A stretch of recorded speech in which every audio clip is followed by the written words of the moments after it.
Investing in property, what the banks won't tell you.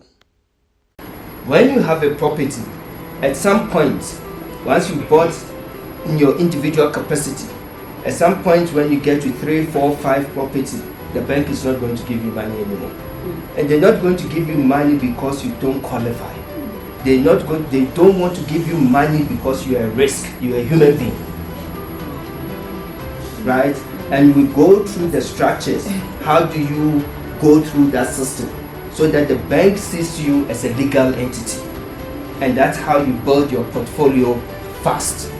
That's how we were able to, in the past decade, been able to go from a single property to over 70 properties, apartments in less than 10 years. We're able to do that because, again, it's networking. It's who you talk to.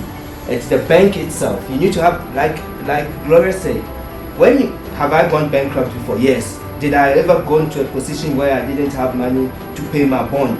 Yes. Why didn't I have money to pay my bond? Because I was busy with that rental money, building another project, because the bank says you don't qualify for more money. Right? So I'm not taking that money, going to Dubai and come back and stress. Right? I'm taking that money, thinking long term, and say I'm going to shortcut it here. I rather, because I'm not going to ask for a loan, you won't give me anyway.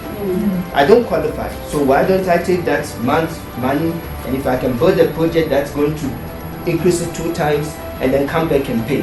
But once you've done that, you have a conversation with the bank.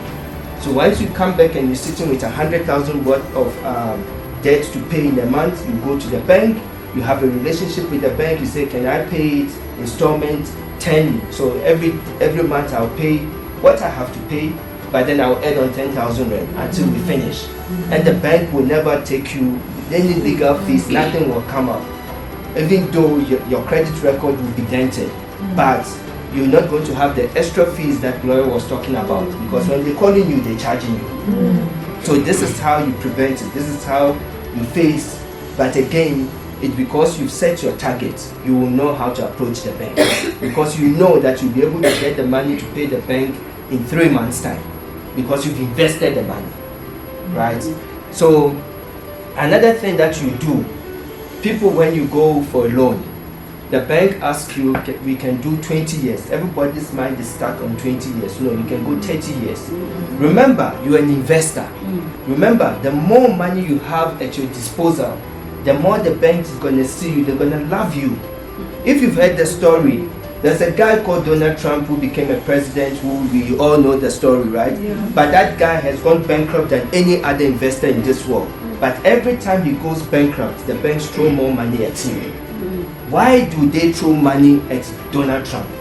Because whenever he goes bankrupt, that, according to him, that's how he becomes creative. And when he comes back with more money.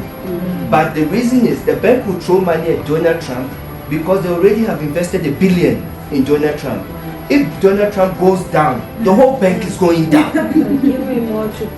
Now, if they've invested 100 rand in you, do you think they care? Do you think the bank cares? They'll blacklist you. Yeah.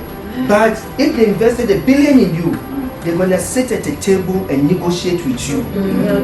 How can we help you to help me? And that is the guy, or that's the lady you want to become. You want to be the person that when you're going down, you're taking a nation with. Right? That's the thing. So, and the banks are going to love you because remember, in good days, you're making them more money.